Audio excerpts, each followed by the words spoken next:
Something you never expect to see. An 11-year-old girl standing before a judge charged with intentionally killing a baby. Investigators say this little girl, Brooklyn Foss Greenaway, was killed the night of July 7th. Today, her alleged killer, Kelly Murphy, had her first day in court. Our Brad Rogers has the story. Kelly Murphy, now 11 years old, sat in court beside her attorney, maybe the youngest person ever in Maine, charged with this serious a crime. Today, a district judge ordered Murphy to undergo a competency evaluation to see if she's mentally fit to stand trial.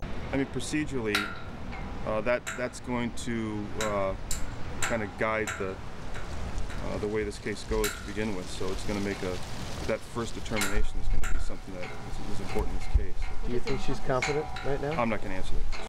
Murphy faces a juvenile offense of reckless or criminally negligent manslaughter in the July 8th death of 3-month-old Brooklyn Foss Greenaway at this Fairfield home. Murphy was 10 at the time. The state has yet to release the cause of death, but the baby's mother says she was told Brooklyn died of suffocation and her face was covered with bruises. Today, defense attorney John Martin did not enter a plea on the manslaughter charge. Kelly Murphy faces a maximum sentence of spending the next 10 years at a youth development center. Under state statutes, a child must be 11 to be committed to such an institution, which Murphy is now. So what happens when she turns 21? She would be released at the age of 21. Now, there is also another alternative that the court didn't speak about, which is the possibility of a bind-over. That means at 21, Kelly Murphy could be tried as an adult and, if convicted, put in the adult prison population. When she left the courthouse, Brooklyn's mother, Nicole Greenaway, was too upset to talk. Greenaway has said she holds Kelly Murphy's mother, Amanda Heward, responsible and would like to see criminal charges brought against her. I'm not going to discuss the extent to which the investigation is ongoing and whether other charges might be filed. Well, most of the proceedings told Kelly Murphy turned her body away from the judge, almost as if she was tuning out what was happening around her. Afterwards, she was escorted out of the courtroom, back in the custody of the state. In Skowhegan, Brad Rogers, News 13. There will be no jury trial for 11-year-old Kelly Murphy. Should this case go to trial, a judge will determine her guilt or innocence. And the judge also could decide to conduct the entire proceedings in private. We'll let you know. A major drug bust in Old Orchard Beach. After months of investigating, police arrested 46 people, charging them with a host of crimes. Now, those charges range from minor violations to felonies and what authorities are calling a sweeping investigation of drug activity. Our Marissa Bodner joins us now live with more on the story. Marissa. Well, police here in Old Orchard Beach say the dozens facing charges aren't necessarily all related. They say it's not one big operation, rather single cases that developed over that 4-month investigation. Police Chief Dana Kelly says he hopes the message is loud and clear that police are taking an aggressive stance to keep drugs out of this community. According to police, charges were filed between May and this past Saturday against individuals ranging in age from 14 to 58. Chief Kelly says police seized narcotics including cocaine, heroin, meth, marijuana, as well as an assortment of prescription drugs with an estimated street value of $155,000. Kelly says the investigation started when town manager Mark Pearson got a call with information about drug activity. Police also had received information, so the two say they came up with a plan and funding to add to investigative resources. Police say the drugs were mainly coming out of Massachusetts and New York. They say these efforts required help from 12 different state and federal agencies. Drugs don't have a border. They move around. And they may look for the weak community to establish the business. Well, we don't want to be that weak community. It's always been there. It's not a surprise. I'm pleasantly surprised that we were able to be as effective as we have. The officers have done an outstanding job of pursuing these particular leads and doing the follow-up necessary to make these arrests. Chief Kelly says there are currently more than 20 active investigations still being pursued. He says they'll continue to pursue these investigations as long as they do have funding. Live in Old Orchard Beach, Marissa Bodner, News 13. Back to you. All right, thank you, Marissa.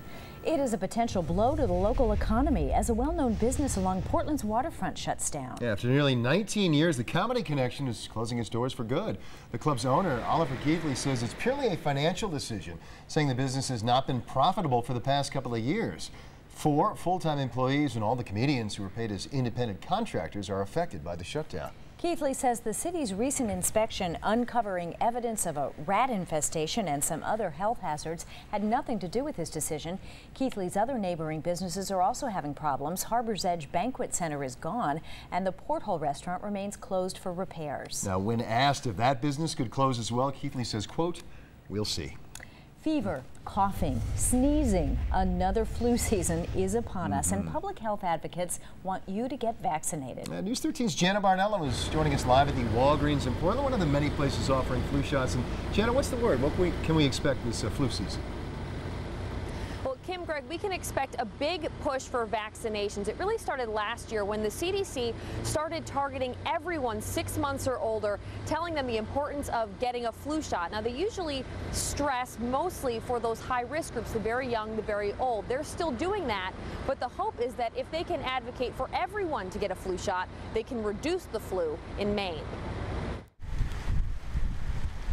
You can get the high dose, you can get the preservative-free. And there's even a smaller needle for those with a flu shot phobia. Sign after sign is urging you to get your flu shot. Painless? Oh, yeah. Even with easy access, there are still many who won't get the flu shot for a variety of reasons. But public health advocates ask, why wait? We don't know when flu is going to hit in the state of Maine.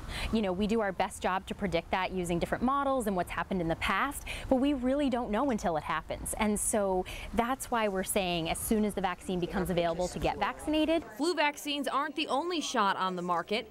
Maine and the country has seen a spike in whooping cough cases this year. Is that an indication that this flu season is going to be worse than? No, not necessarily. There really isn't a connection between the two diseases, other than the fact that both diseases are really, you can really protect infants and the elderly against those diseases by making sure that the individuals around them are protected. The very young and the very old are still more likely to get the flu, but Cassandra Grantham with Maine Health says pregnant women and even people who are obese are also at risk.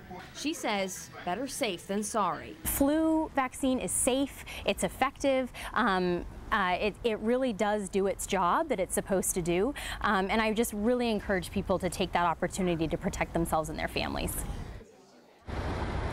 Now, flu season will run through the spring, can run even as late as May. Vaccines will be available throughout. Now, the CDC has the no flu for you tips. The 4 tips: number 1, get vaccinated. Number 2, wash your hands regularly. Number 3, when you have to sneeze or cough into your elbow rather than directly into your hand.